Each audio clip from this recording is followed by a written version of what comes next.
Right. Real estate also, if you wanted to do a real estate video, which I think is obviously a good idea, I think that there's a plethora of things to talk about. Like literally go to Inman Magazine, but that's probably less for the people that you're talking to, more for yourself. I mean, find like, let's say 3 to 5 sources of information that are talking about things that are a big deal and literally just create a video about your take on them. A quick 5-minute video about it. And that's it. And it's something that a lot of people think is very complicated, and it's not. You just take out a camera, you press record, you go into YouTube, and you upload it for free. It's very, very, very simple. Yep. So now those same assets are feeding. This is like fire. Like you can put fire on different candles and it doesn't diminish the flame on any of the other candles. You're now that one piece of content, or let's say 3, because it's 3 a week. You're now producing 3 pieces of content that go to your Facebook group, which continues to be active. They go to your YouTube channel.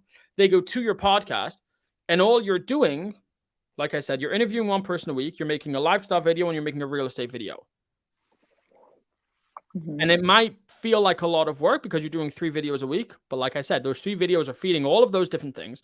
They're also feeding your email marketing campaign, because every week when you send out a new campaign, every week when you make a new video, all you do is email your database saying, I just created a video on this. I just spoke with this business owner. I just went to this restaurant and you'd love and check it out here. Right. So that's the great thing, is that there's so much output.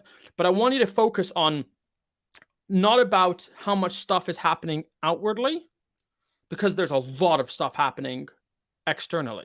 I want you to focus on what's happening internally. What do your processes look like?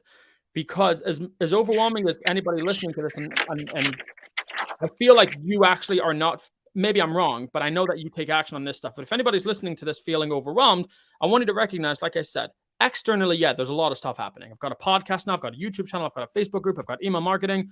In terms of the stuff that you're actually doing, all you have to do is create 3 videos a week. Mm-hmm. That's it. You create and publish those 3 videos a week. Yeah, and then write a quick email basically to your database.